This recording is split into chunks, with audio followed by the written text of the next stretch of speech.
Okay. This will probably be pretty short, but so we got the paper they released. We're gonna read through the first. We're just gonna read through this. I already watched this video. Um, you can watch this video for yourself. Um, I'm gonna have to refamiliarize myself with a lot of stuff that I don't understand, like random circuit sampling, uh, error correction. All of this stuff is stuff that I really don't know.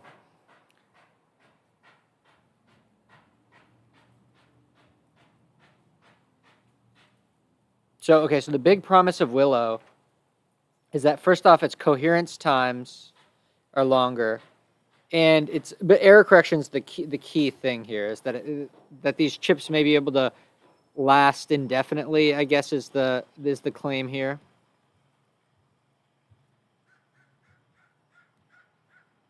Willow performed a standard benchmark computation in under 5 minutes that would take fastest computer. So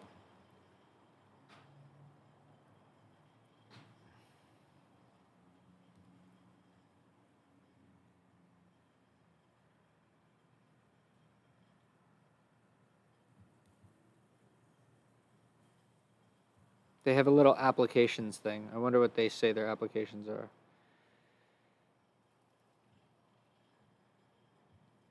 Drug discovery and chemistry is number one. I mean, that's the thing. Is the whole point here is to get back to being able to really do useful chemistry work, calculating ground states and things like that.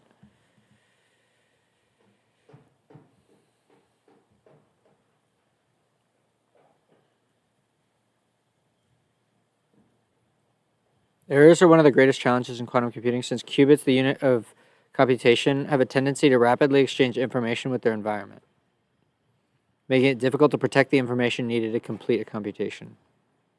Typically, the more qubits you use, the more errors will occur, and the system becomes classical. And that's an interesting line. So they published a paper.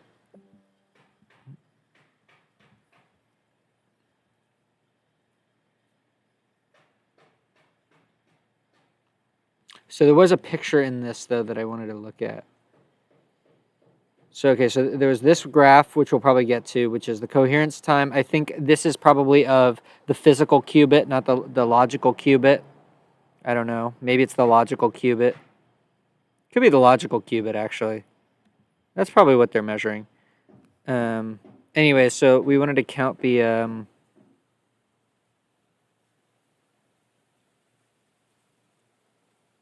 so there's 3 attached to each of these or something. I don't really know how this works.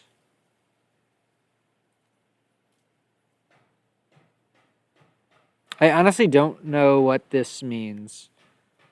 This surface codes. Where are we reading? We're reading this. So this is, what do they call this? Arrays of physical qubits, scaling from a grid of 3 by 3 encoded to 5 by 5 to 7 by 7. Cut the error rate in half. In other words, we achieved an exponential reduction in the error rate. This historic accomplishment is known in the field as below threshold. Being able to drive error rates down while scaling the number of qubits. You must demonstrate being below threshold to show real progress on error correction. This is the OG paper. This, I don't think I've ever actually read this. It would be fun to... Dude, Peter Shore, bro. This guy, man.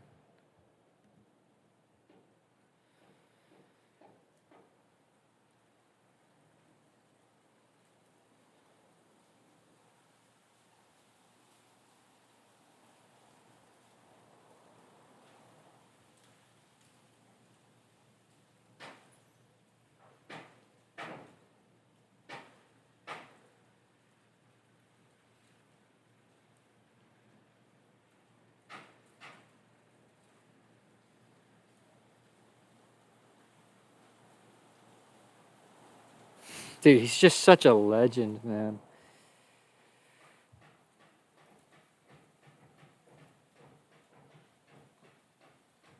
Look at all these laureates. Anyways. Let's go back. There are other scientific firsts involved in this result as well. It is also one of the first compelling examples of real-time error correction. There's a whole bunch of foundational knowledge that we need to read about because a lot of this is just going over my head. If you can't correct... So wait, so this is the paper that I guess we want to read. Or no.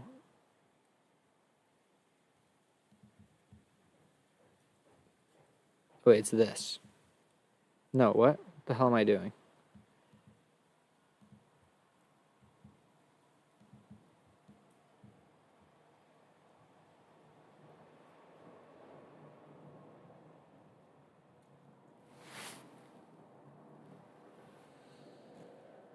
So, okay, so wow, the abstract is like 5 sentences. That's amazing. One of the main difficulties of quantum computation is that decoherence, which is basically just thermal noise. It's just, I mean, it's actually remarkable that we're even talking about quantum computers being a thing because you've isolated something so perfectly from the universe that you're able to correct things. I mean, the whole premise is like completely magical. Okay, so it's thus making long computations impossible. It is shown how to reduce the effects of decoherence for information stored in quantum memory. Assuming that the decoherence process acts independently on each of the bits stored in memory, this involves the use of a quantum analog of error correcting codes. So there's a whole bunch of information theory that I need to now dig into because I don't even know how like Hamming codes and like normal error correction works. Wait, what the hell? Okay, surely... Wait, actually, was there a PDF button? Stupid ass.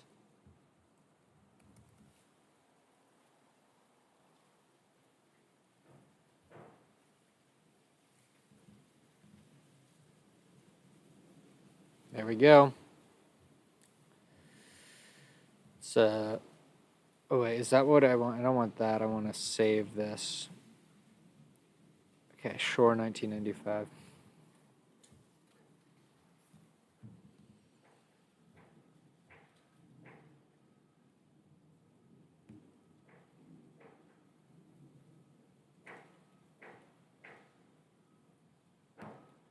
Yeah, the quantum Turing machine.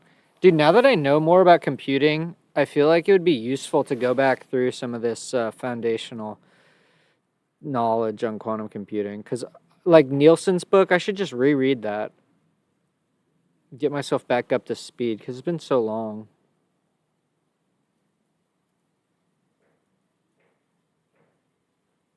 So I think what qubits, which is like the, is what he calls a memory cell. Or...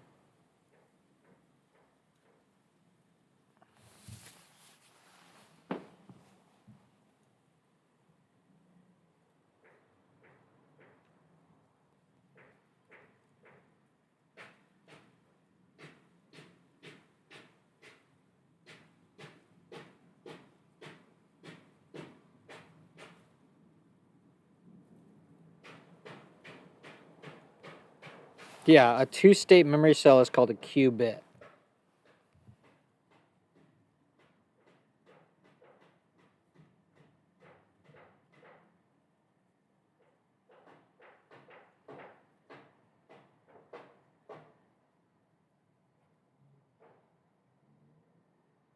See, but this is nothing new, right?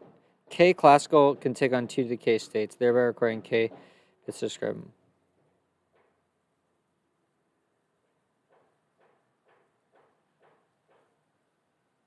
K qubits require 2 to the K minus 1 complex numbers to completely...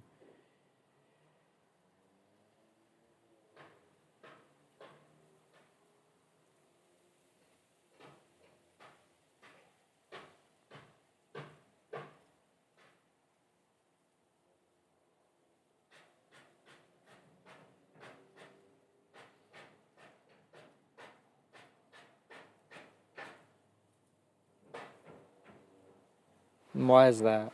Even though most of these numbers must be small and only the most significant digits of these numbers are important, there still appears to be too much information contained in k qubits to represent a polynomial number of classical bits.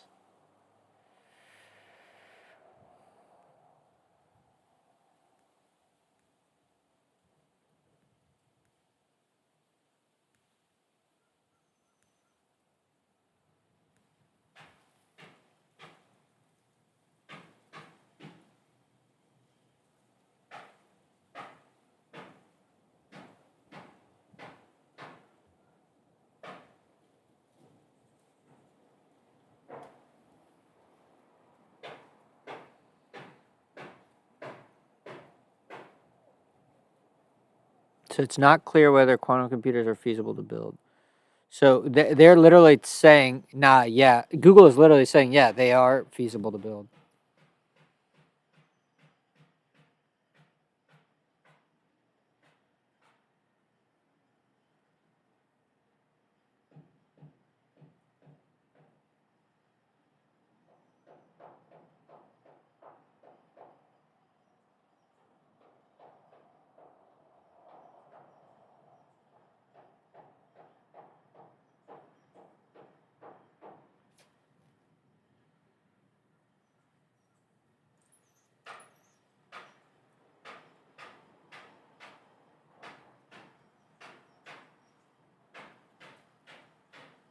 I should do like a history of quantum computing thing, and but from more of a hardware point of view, because I feel like I never really got into the hardware. I was always interested in the theory of it, but like the hardware, man.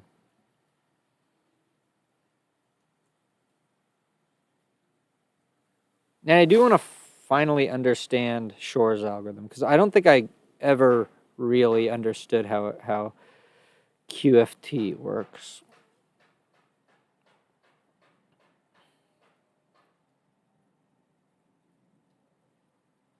Okay, so this solution is.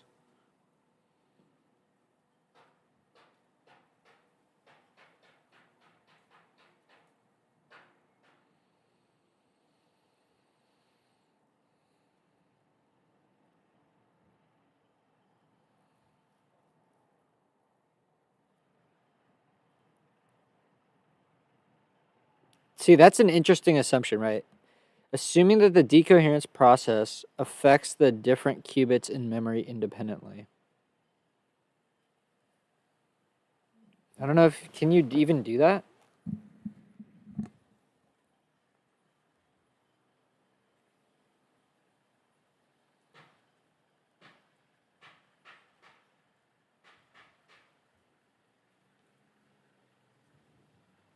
See, that's amazing. But how do you detect whether or not it's happened without measuring? That's the other cool thing. I guess there's some operation that you like.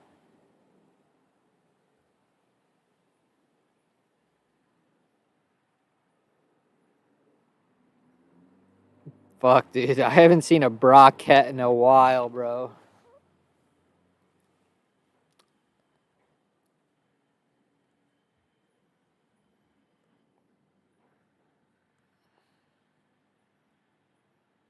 And our process will reconstruct the original superposition if at most one.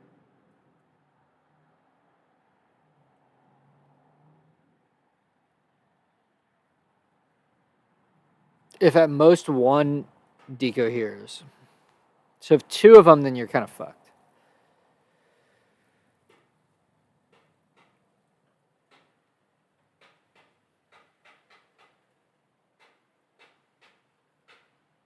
Right. The classical analog of this problem is the transmission of information over a noisy channel. In this situation, error correcting codes can be applied so as to recover with high probability the transmitted information even after the corruption of some percentage of the transmitted bit, where the percentage depends on the Shannon entropy of the channel. What does this mean? Just the noise, the amount of noise?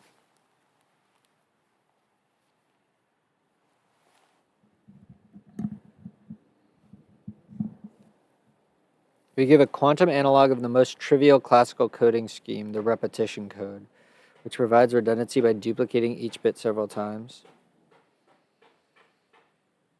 This encoding scheme might be useful when storing qubits in the internal memory.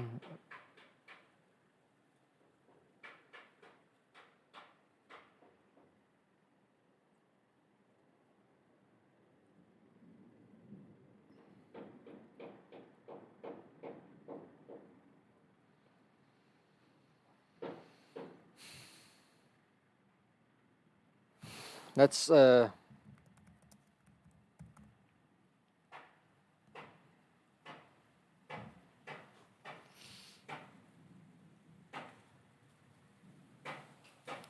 Shor period finding. That certainly has to be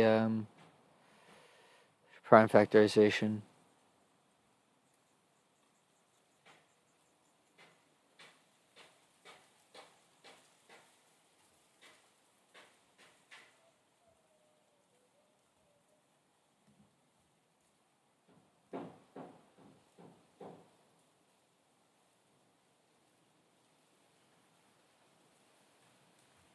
Dude, I never even understood this algorithm. I gotta be honest, I never understood this stuff. Let's just clear it. Let's just go to, I'm pretty sure it's like this, and then like, how do I do it? I click on it. Oh, is that a knot? Wait, I need to, oh wait, no, how do I do this? There we go. Wait, no, is it this way? How do you make a bell?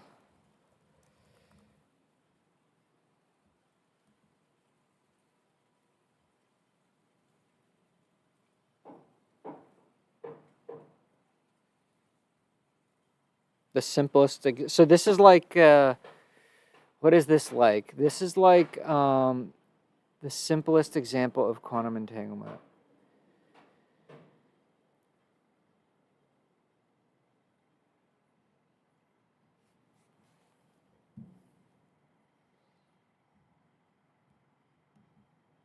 Oh my gosh. Stop. Dude, what the hell is it doing? Makes it the smallest square ever.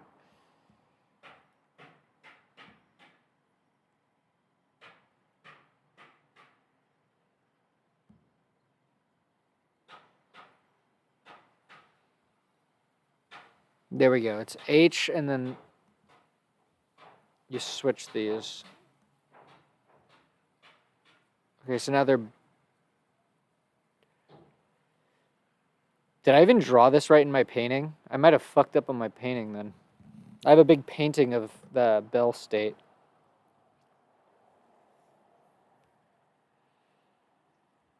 So I don't even remember. The Hadamard gate, what is it?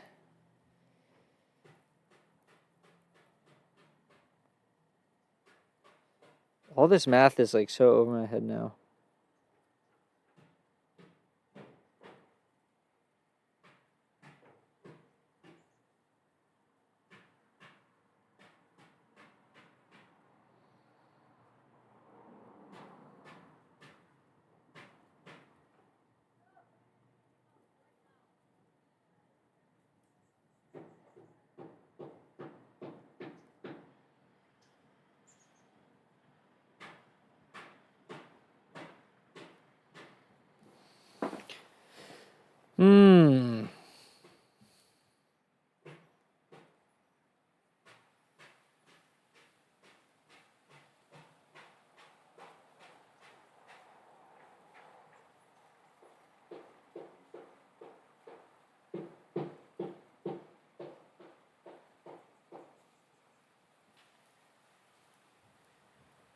This redirects from Hadamard gate, dude. This is so technical.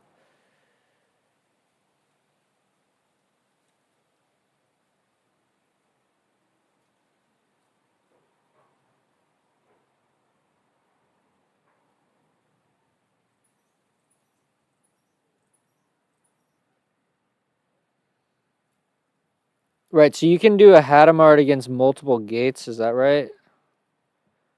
Or does this just like, no. All right. clearly this is going to be a longer project to get back up and running to understand why this is significant.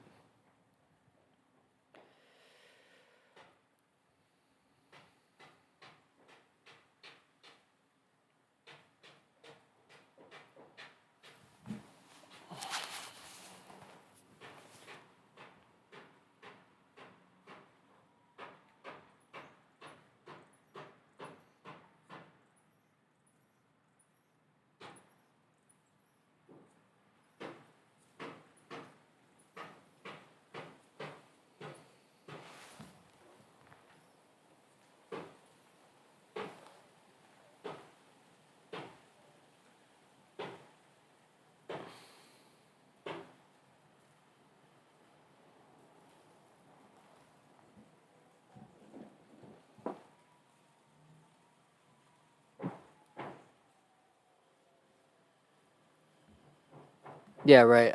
There's probably a Wikipedia on this, right?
Does noise collapse the... Because if it gets in... Dude, we have to go back to the basics. We got to go back to the basics.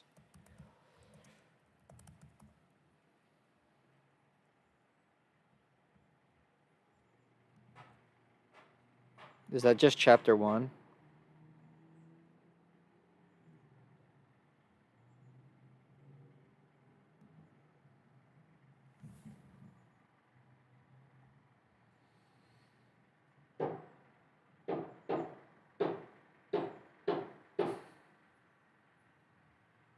Yeah, we need to just go through this, man. Literally, I don't remember any of this shit.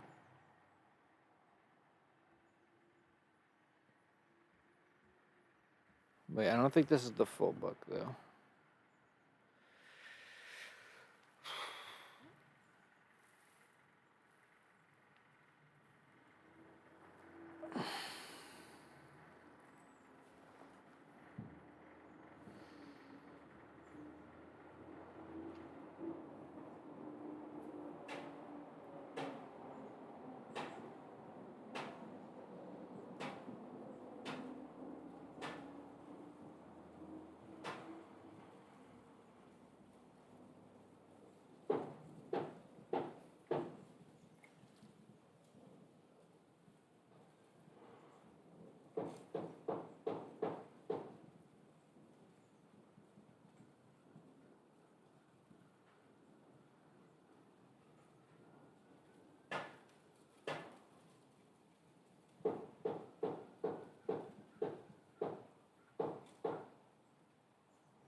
All right, so maybe the history is worth reading.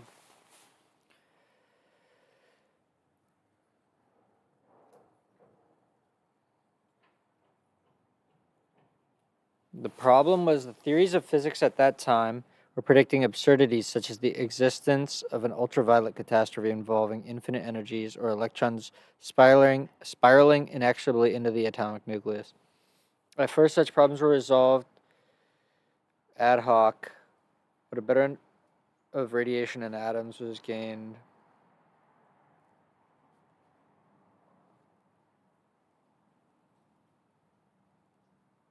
Yeah, see, I never really spent the time to try to understand how quantum mechanics came about.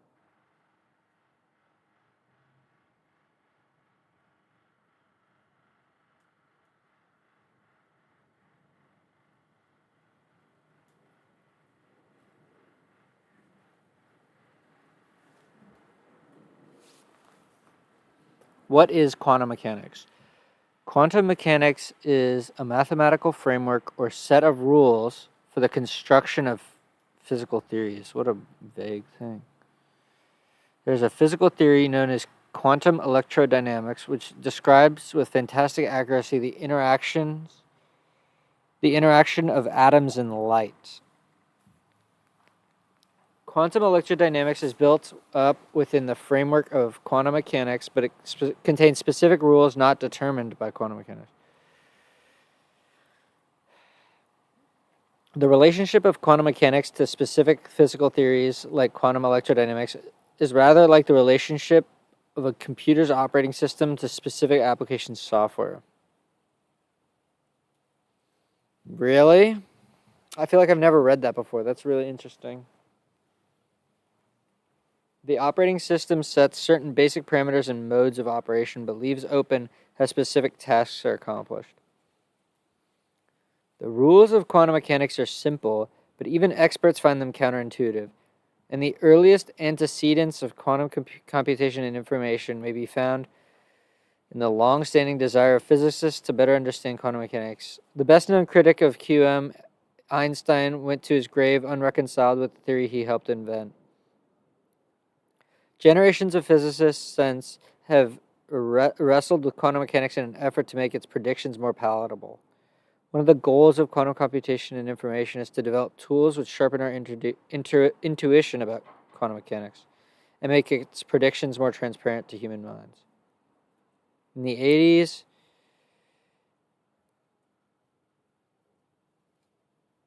it might be possible to use quantum effects to signal faster than light, a big no-no, according to Einstein's theory of relativity.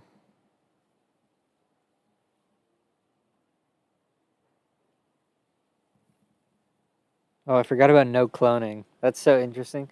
The resolution of this problem turns out to hinge on whether it is possible to clone an unknown quantum state.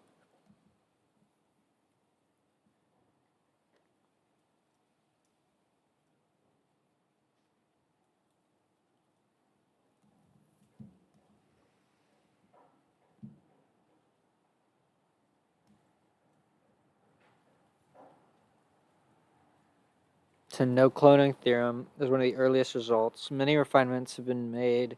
We now have the tools to understand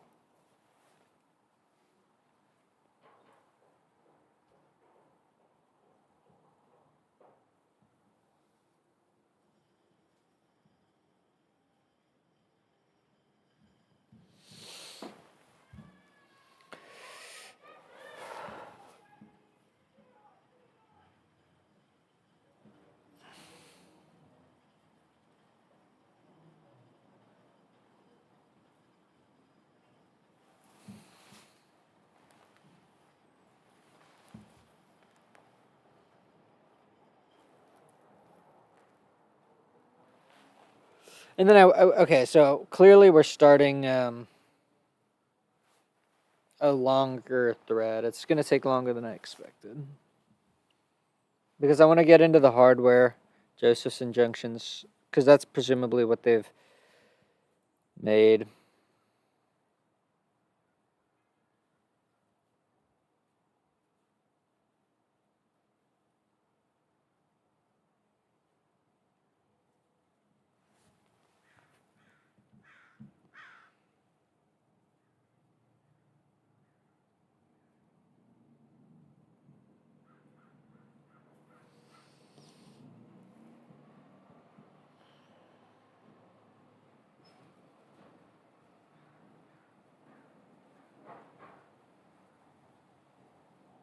Oh, here we go. Since the 70s, many techniques for controlling single quantum systems. They haven't really defined quantum system, but whatever. For example, methods that have been developed for trapping a single atom in an atom trap, isolating it from the rest of the world, and allowing us to probe many different aspects of its behavior with incredible precision. The scanning tunneling microscope has been used to move single atoms around, creating designer arrays of atoms at will. I remember that.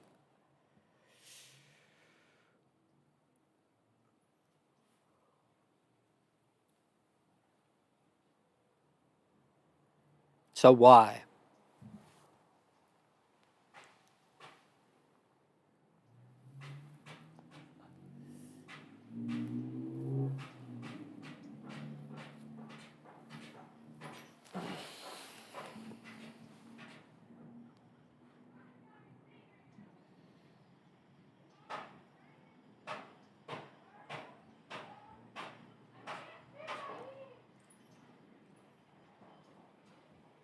Gotta get some water. I'm thirsty as fuck.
Right, yeah, this is a good description, actually.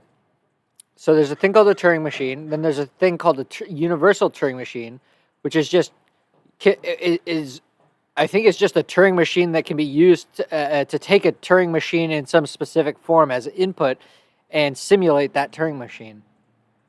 And basically, that universal Turing machine that can simulate all the other Turing machines is by definition what it means to perform an algorithmic task. Right. That is, if an algorithm can be performed on any piece of hardware, then there is an equivalent algorithm for a universal Turing machine which performs exactly the same task as the algorithm running on the personal computer.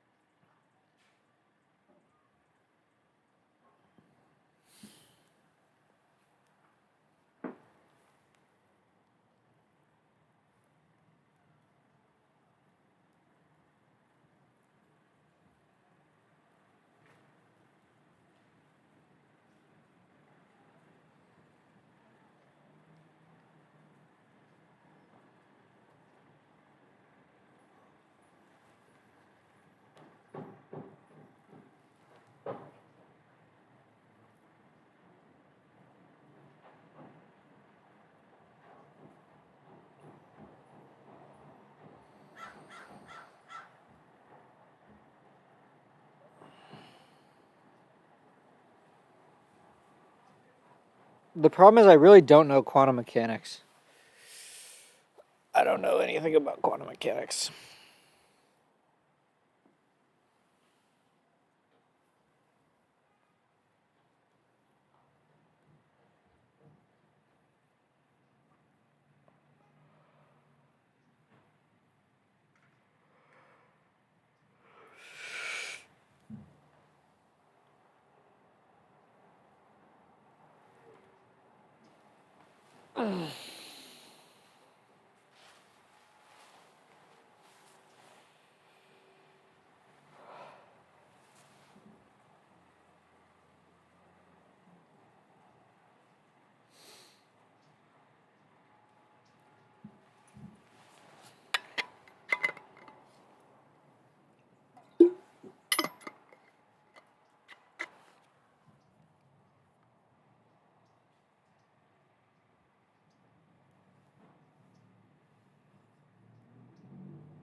Was noticed in the late 60s and early 70s was that it seemed as though the Turing machine model of computation was at least as powerful as any other model of computation, in the sense that a problem which could be solved efficiently in some model of computation could also be solved efficiently in the Turing machine model by using the Turing machine to simulate the other model of computation.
Wait, what? Unfortunately for analog computation, it turns out when realistic assumptions about the presence of noise in analog computers are made, their power disappears in all known instances.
Whoa. Any algorithmic process can be simulated efficiently using a probabilistic Turing machine.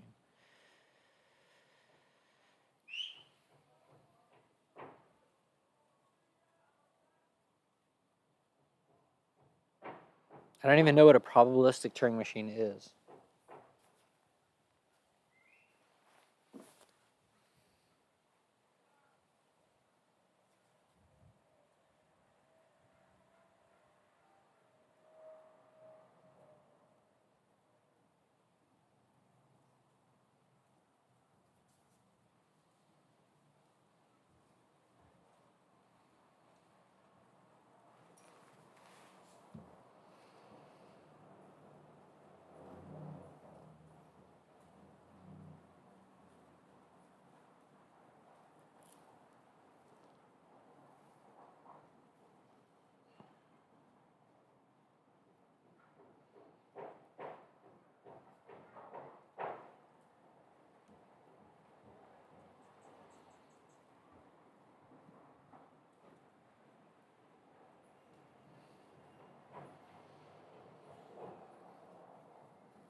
It's interesting that we're still so nascent that like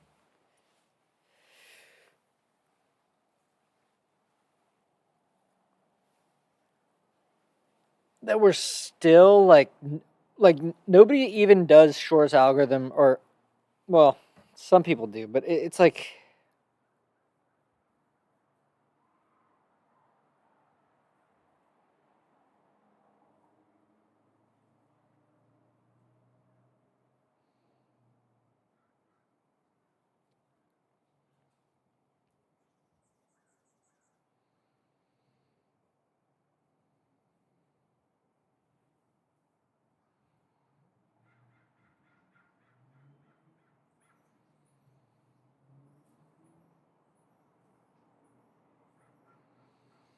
this is all so vague, man.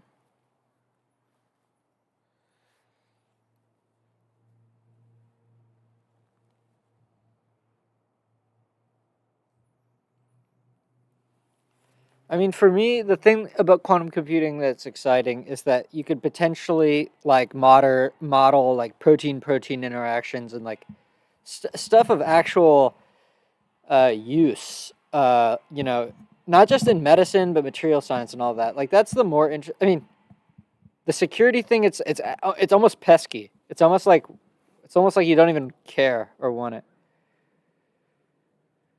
Oh hey, what's up? What's up, Abu? I'm happy to be your first viewer. Please explain how can this change our lives? Bitcoin mining?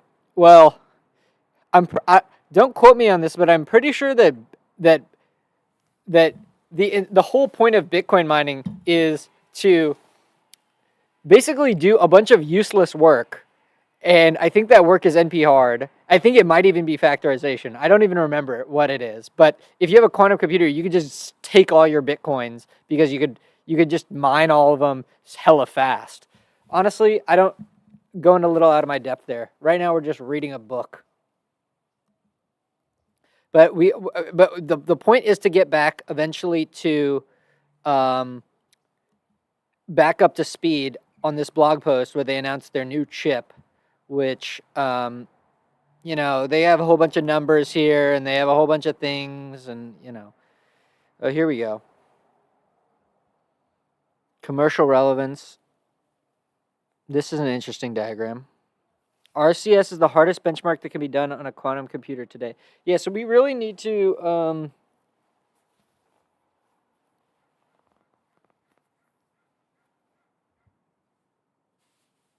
quantum ML. I don't know if anyone has a good idea for what that even means. They have software. What is their software? And they have a course. They have a course specifically on error correction, though.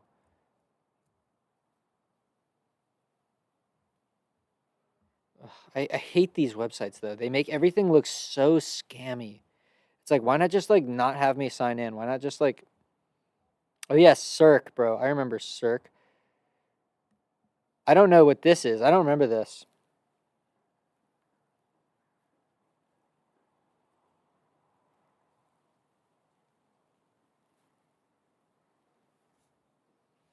That's cool.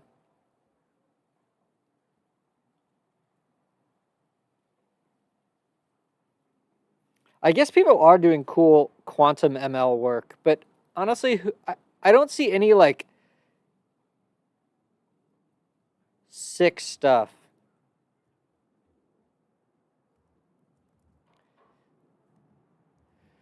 Okay, let's go back to the book. Where's the book? Here's the book. Oh, fuck.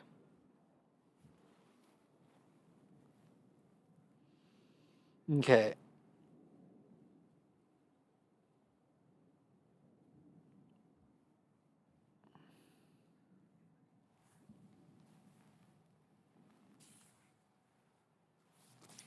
I mean...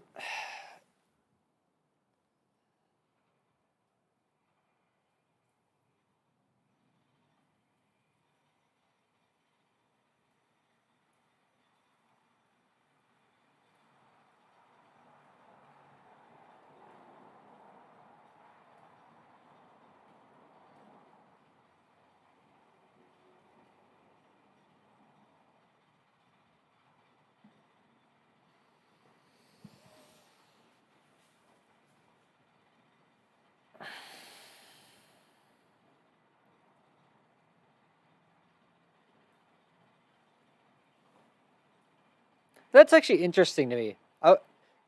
Quantum algorithms that are not faster.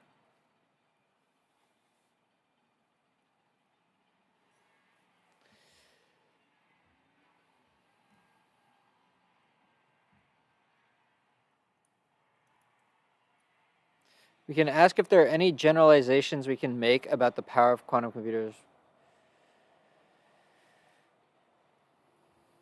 Okay, can we get into the actual meat of this thing?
feel like I'm kind of tweaking out, bro. Like,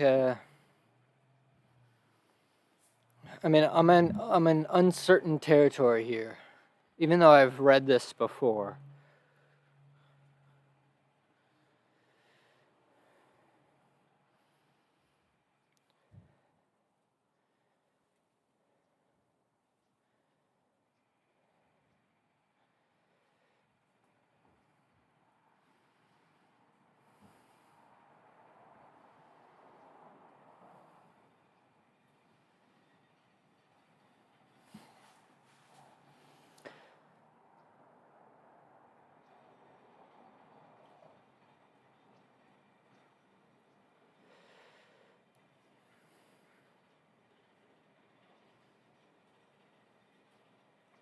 Okay.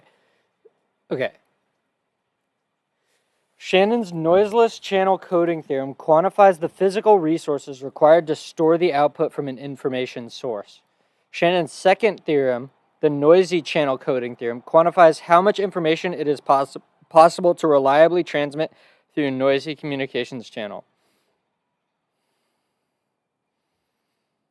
To achieve reliable transmission in the presence of noise, he showed that error-correcting codes could be used to protect the information being sent.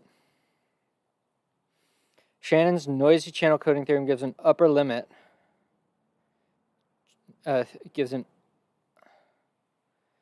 upper limit on the protection afforded by error-correcting code.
In 1990, oh, so that's a pretty good thing. In 1992, so that's what super dense coding is. Okay. Okay, explain how to transmit 2 bits, classical bits of information using 1 qubit, while only transmitting 1 qubit. How does that work?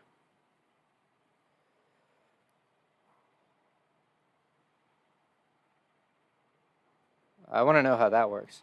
That's pretty cool. Even more interesting are the results in distributed quantum.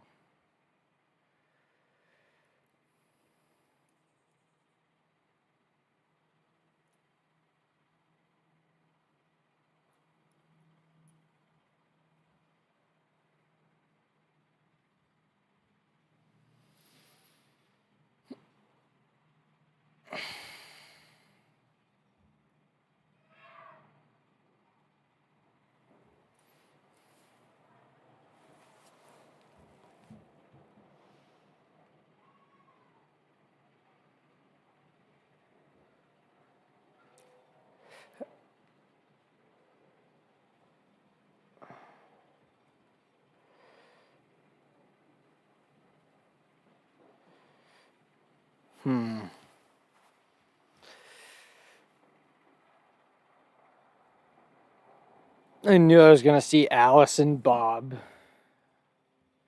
knew I was going to see Alice and Bob, bro.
One example of networked quantum information theory should suffice to convince you of the value.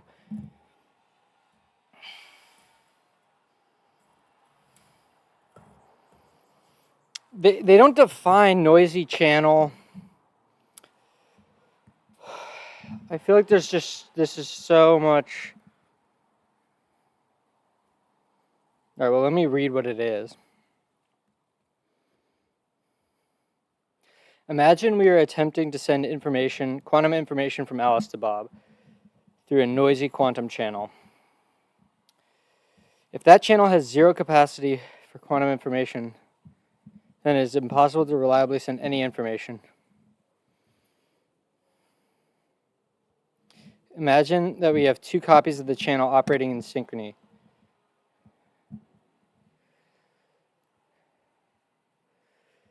Then the double channel has zero capacity too.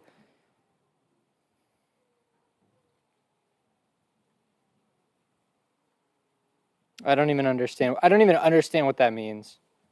But whatever. If you reverse it, then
there's so many of these things that I've heard of that I just don't even remember. Quantum key distribution, quantum cryptography.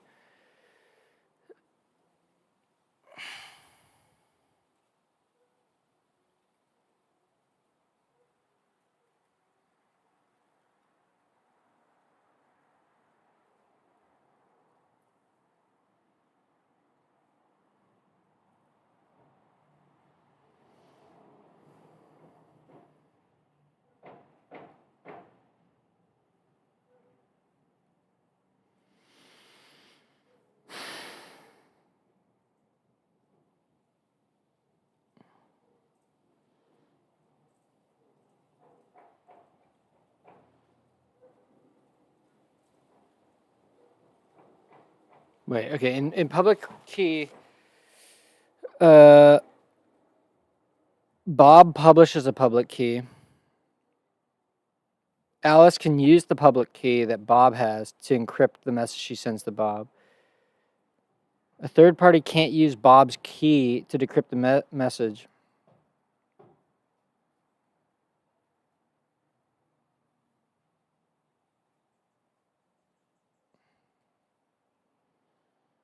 It's extremely difficult, though not impossible, to invert given only knowledge of the public key.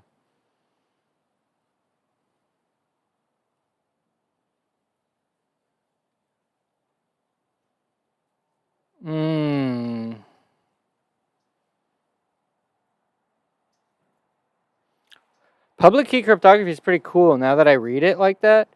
You like make a pair of two things and you send out the public one, but then I don't know, somehow they're like linked or they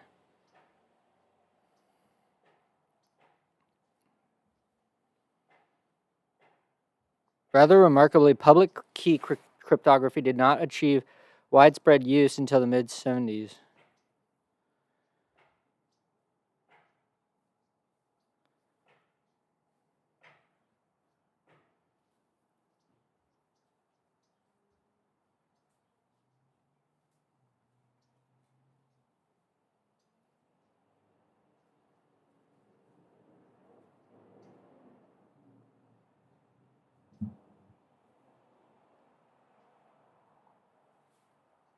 Ha.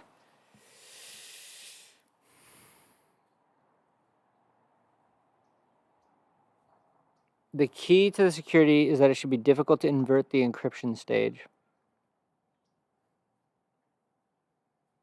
Yeah, right, it's factoring.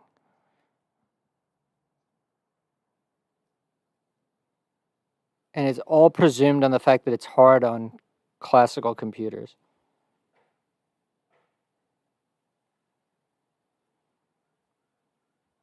What is discrete log?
Okay. We'll get back to that, I guess.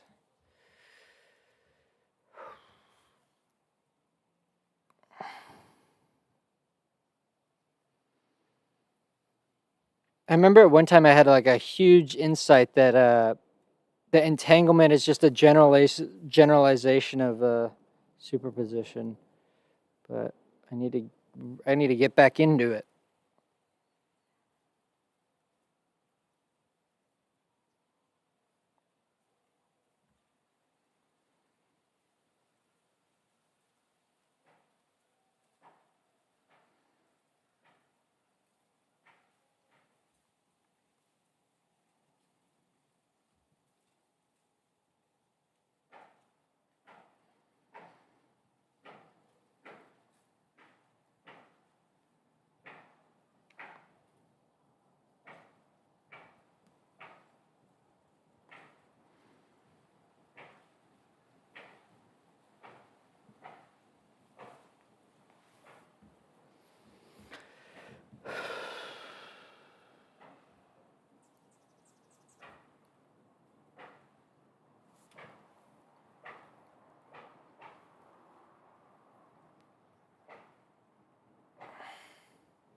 Okay, so qubits are mathematical objects. I thought they were physical,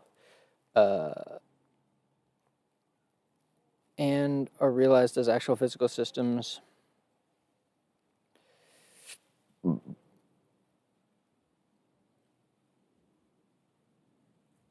We describe in detail how this connection is between the abstract mathematical point of view and the real systems is made.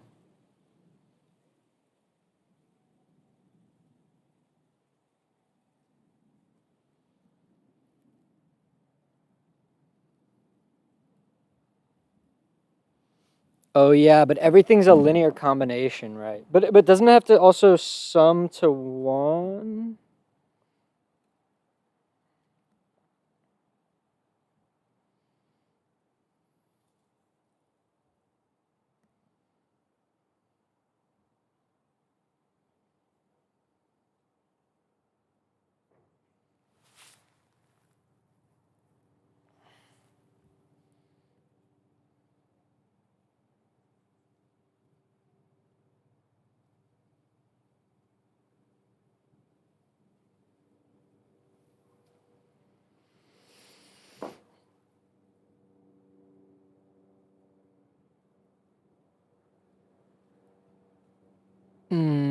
Oh yeah, right. Yeah, they have to norm to 1. That's what I thought.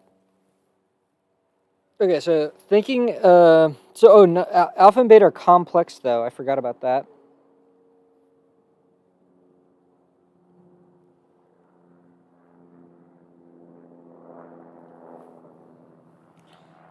Put another way, the state of a qubit is a vector in two-dimensional complex vector space.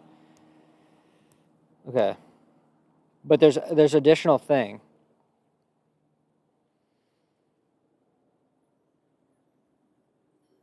These are bases. and form an orthonormal basis.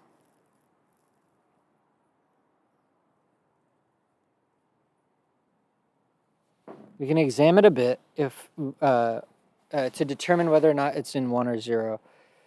Computers do this all the time when they read from memory. We cannot examine a qubit to determine its quantum state, that is, the values of alpha and beta. Instead, quantum mechanics tells us that we can only acquire a much more restricted information about the quantum state.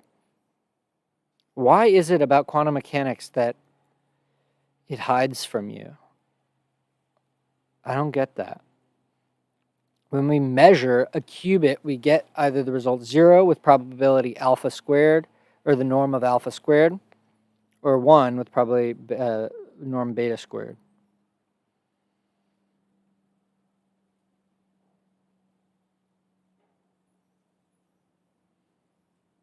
We can interpret this as the condition that the qubit state be normalized to length 1.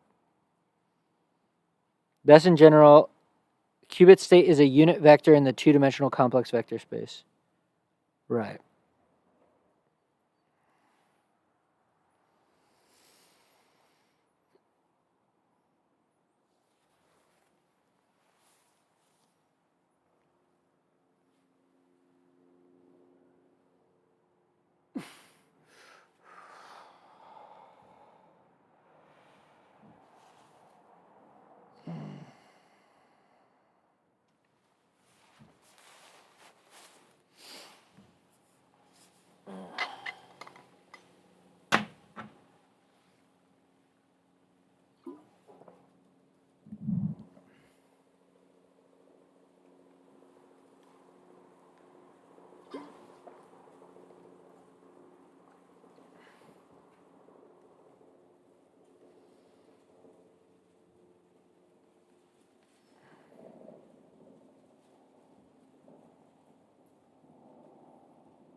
Yeah, but I want to get into the real hardware. Like, how do you actually do a C naught? How do you do a C naught? How do you do a Hadamard? What actually happens in the gates? We got to get to the hardware, bro. But we also got to know the theory, because if we're gonna read this paper from Google.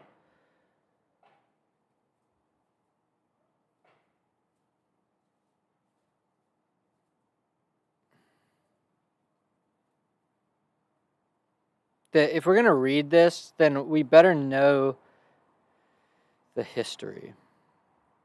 Because the annoying thing is this paper, by the way, is literally not even, it doesn't say much about their, it's like a short paper, actually.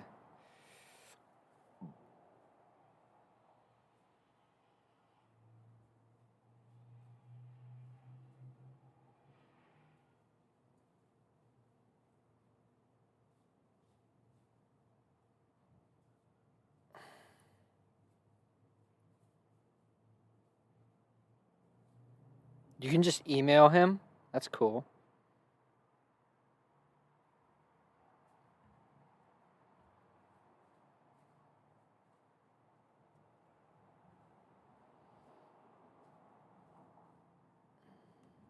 This is going to be a while.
Okay, so this is the quantum coin toss. But it only takes 1 qubit to make a quantum coin toss, I guess. I don't know.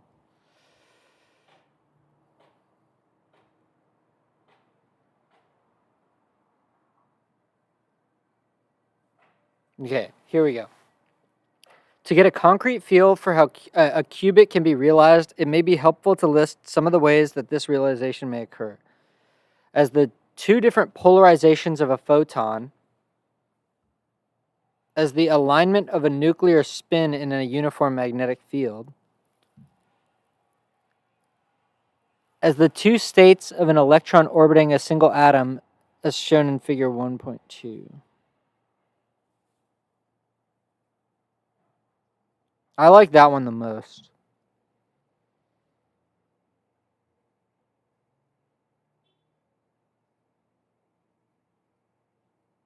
By shining light on the atom with appropriate energy and for an appropriate length of time, it is possible to move the electron from the 0 to 1 state and vice versa. But more interestingly, by reducing the time we shine the light, the electron initially in the state 0 can be moved halfway between 0 and 1 into the plus state. See, that's fucking awesome.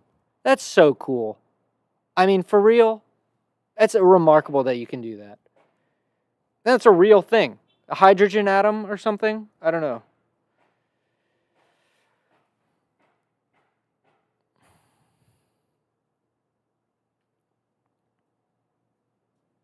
Yeah, I don't care about the philosophy, bro.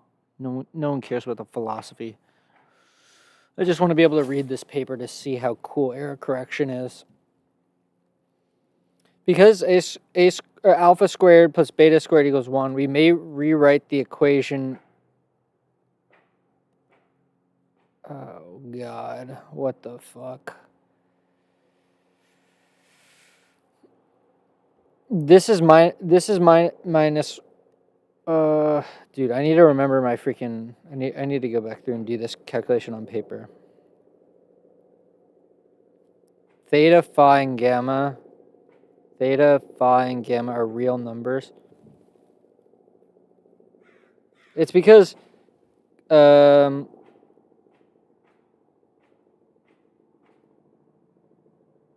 is this always 1? Or, I mean, not this always 1. Okay. In chapter 2, we'll see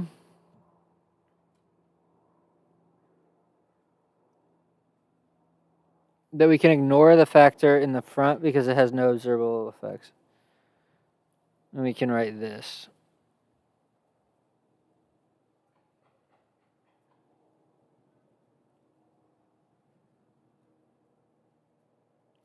Mm-hmm. Right. Okay. The block sphere. I remember that from a long time ago.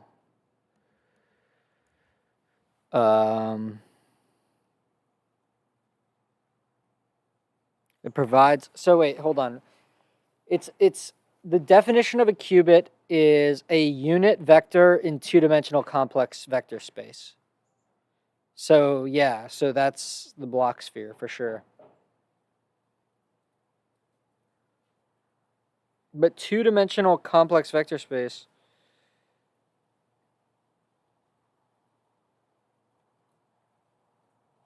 I have 2 planes.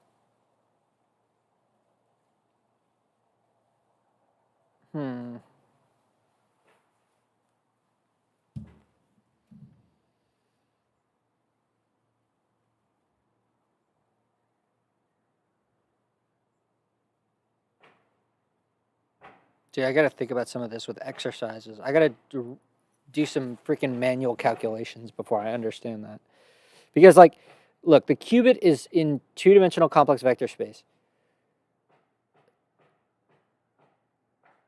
Then why can you represent it in 3 dimensions when you need 4 numbers to write that down? I'm guessing it's because of the norm to 1 thing, but still quite confusing to me, honestly. So what do you have? You have, what is x? Oh, these are, no, that's just x and y. That's just, okay. You have a theta, a phi, And then what is that, a psi?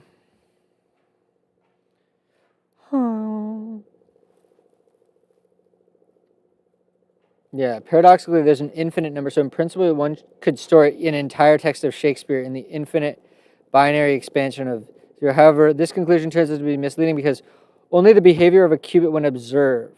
Because of the behavior of a qubit when observed. Yeah, it would take you like an infinite amount of time to try to decode that or something. You would like build this big ass circuit that like lowers to Shakespeare when measured, but you have to like measure it a bajillion times or something like that. I don't know. We got a good amount of people. Even though I'm not doing anything. Furthermore, measurement changes the state of a qubit, collapsing its superposition.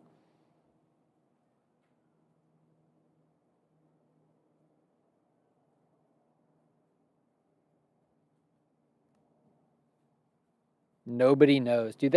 That's so unsatisfying, man. The fundamental postulates of quantum mechanics. Crazy. It's axiomatic, man. So you only get one bit out of a measurement.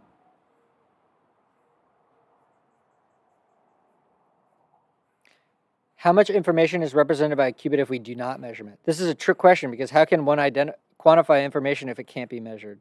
Nonetheless, there's something conceptually important here because when nature evolves a closed quantum system of qubits, not performing any measurements, she apparently does keep track of all of the continuous variables describing the state.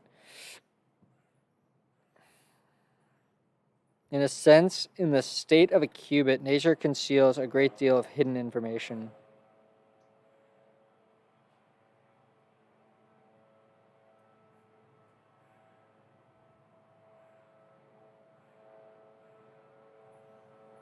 We'll see shortly that the potential amount of this extra information grows exponentially with the number of qubits.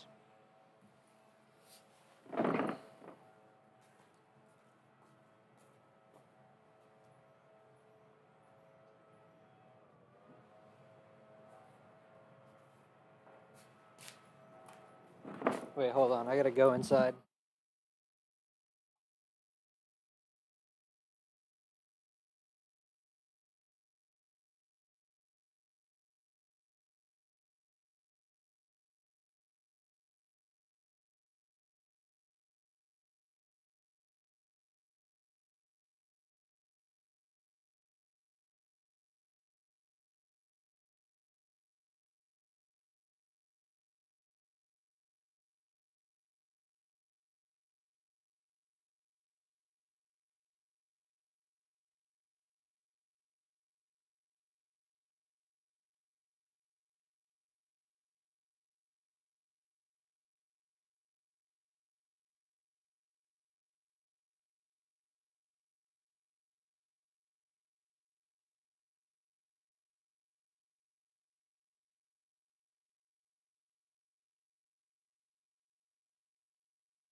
All right. My bad.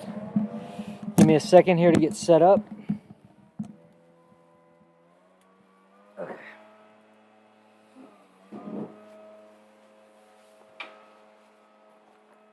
I actually got to take a leak, so I'll be back in a second.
Okay. I'm back.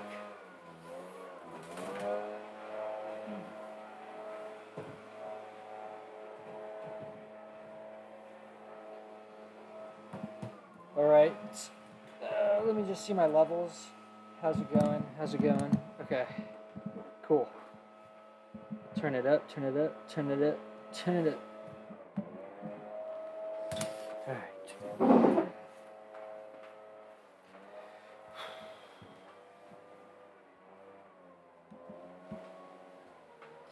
All right. Suppose we have 2 qubits.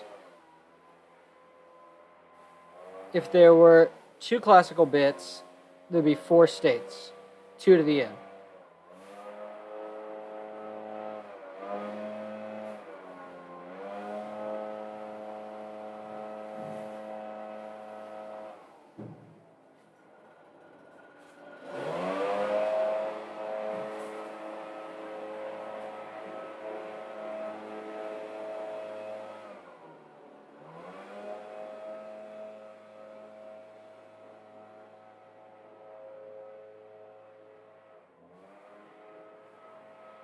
So the quantum state of 2 qubits involves associating a complex coefficient called an amplitude with each computational basis state. And of course it sums to 1. Oh, there we go. It sums to 1.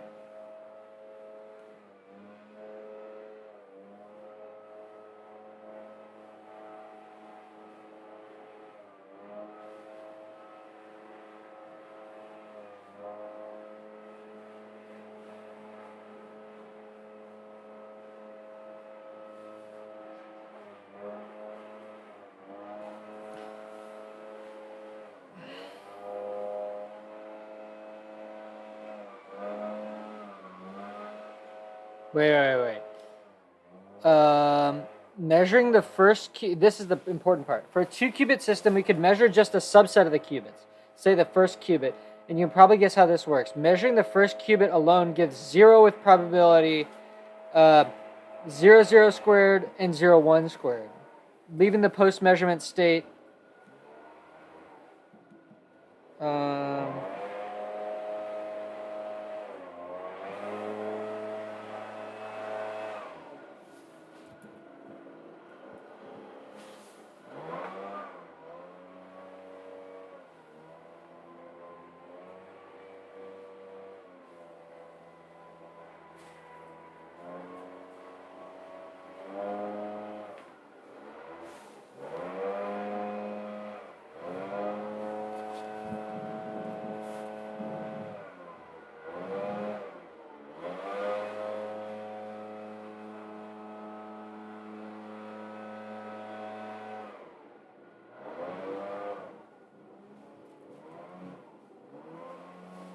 I don't actually understand this. Is that saying that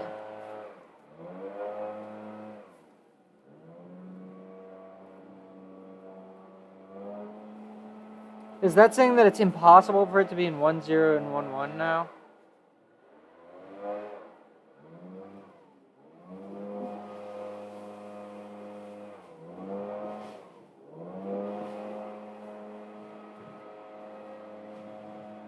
Oh.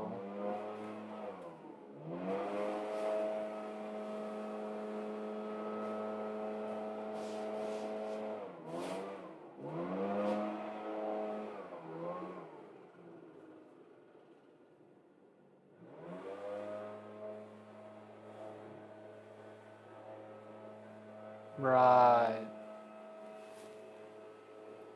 So yeah, basically what it's saying is that the amplitude of 1, 0 and 1, 1 is 0 now. So those amplitudes are dead.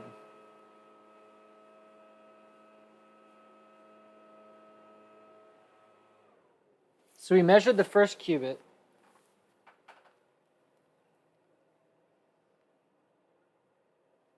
Wait, this is very complicated, man.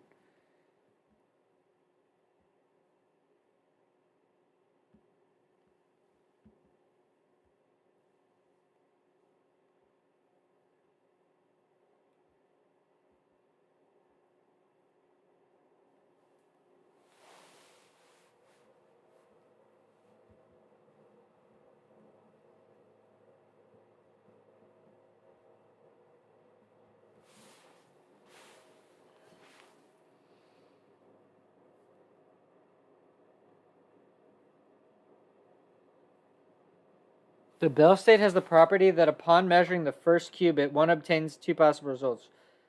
0 with 1/2, leaving the post-measurement state 0, 0, and 1 with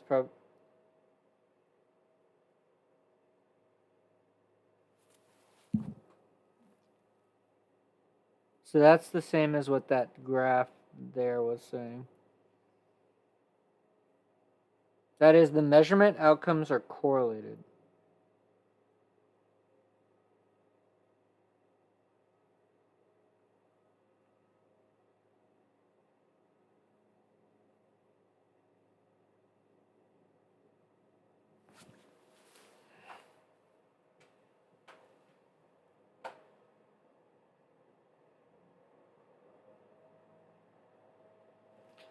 By first applying some operations to the first or second qubit, and that interesting correlation still exists between the result of a measurement on the first and second qubit.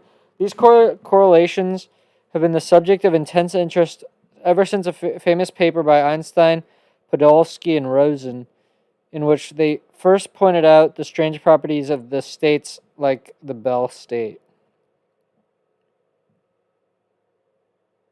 John Bell proved an amazing result. The measurement correlations in the Bell state are stronger than could ever exist between classical systems.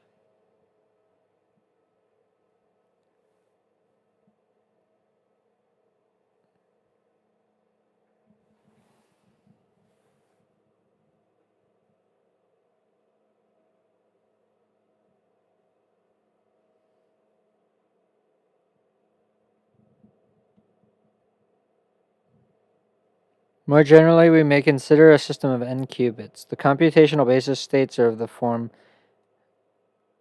So a quantum state as such a system is specified by 2 to the n amplitudes. For n equals 500, this number is larger than the estimated number of atoms in the universe. Trying to store all these complex numbers would not be possible on any conceivable classical computer.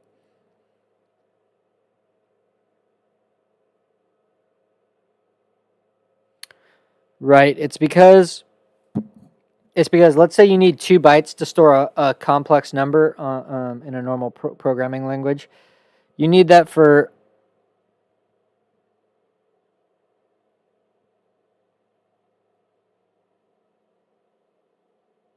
you need 2 to the n amplitudes for an n-bit number. Right. So that's sort of where it's at. It's like because you need the amplitude.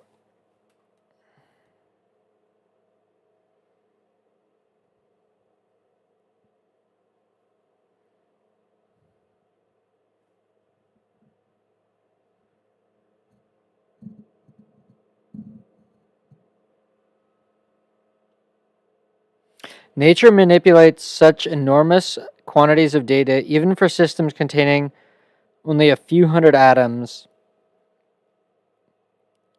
It is as if nature were keeping 2 to the 500 hidden pieces of scratch paper on the side, on which she performs her calculations as the system evolves. This enormous potential computational power is something we would very much like to take advantage of.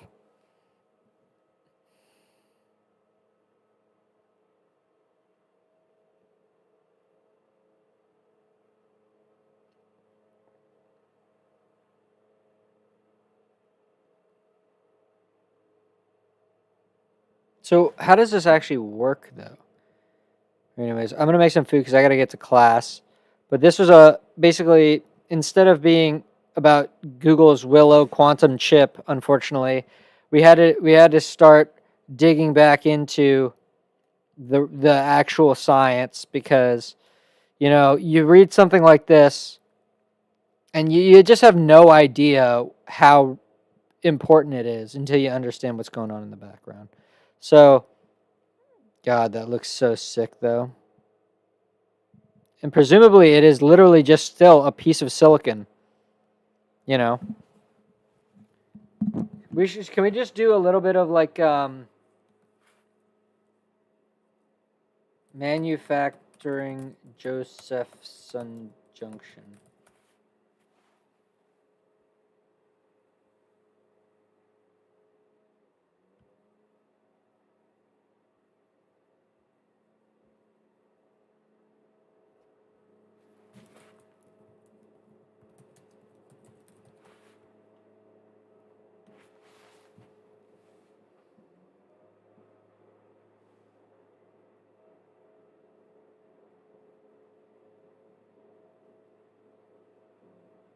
Applied superconductivity as a class, dude, that's hype. Josephson effect is a phenomenon that occurs when two superconductors are placed next to each other, with some barrier or restriction in between them.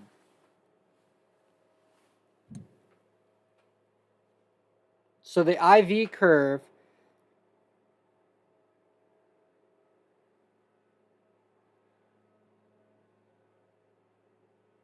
where the effects of quantum mechanics are observed. Dude, that's so fucking rad, man. Oh, what the hell? It is an example of macroscopic... Dude, the world is full of macroscopic quantum phenomenon. That's so beautiful, man. I love that. The Josephson effect has many practical applications because it exhibits a precise relationship between different physical measures, such as voltage and frequency. I don't know what that means.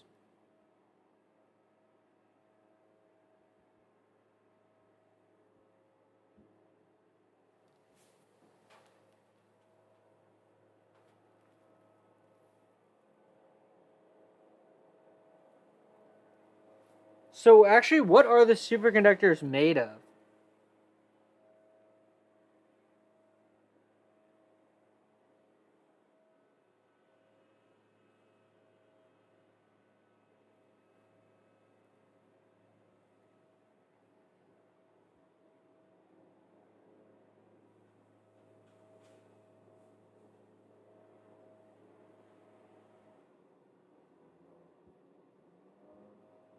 That's crazy, bro.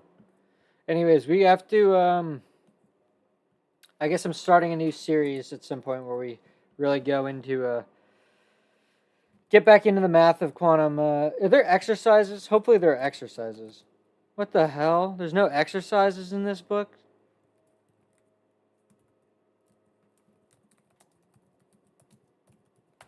Stocks? Bro, people are so cringe. I hope these books don't suck.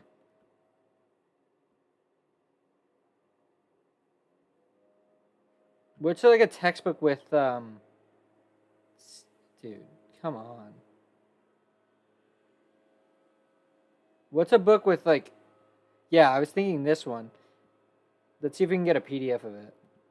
This probably has exercises in it.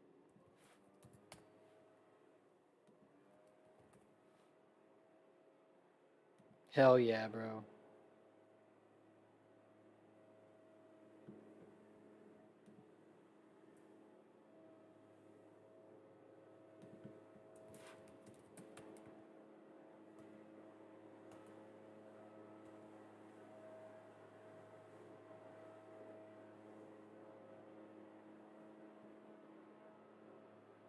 What is this? I'm kind of afraid to click on that. Whatever.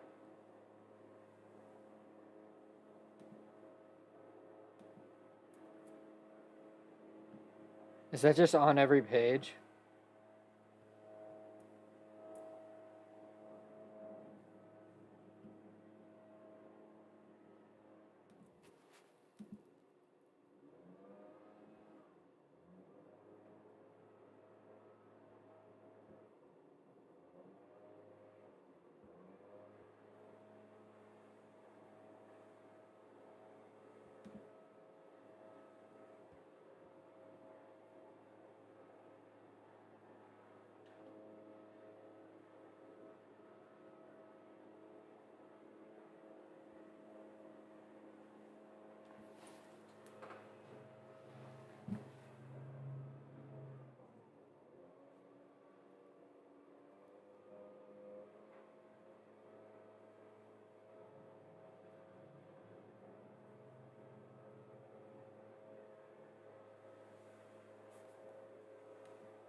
It's a very proof-based book. I've never looked at this book before.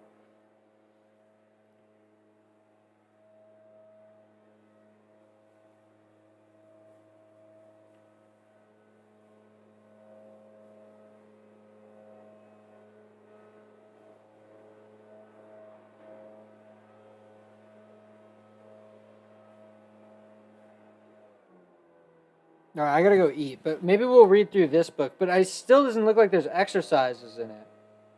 I want to be treated like an idiot so that I can actually like gruel it out. Because I feel like the only way that I really get it is if I go through the slog. All right, peace, bruh.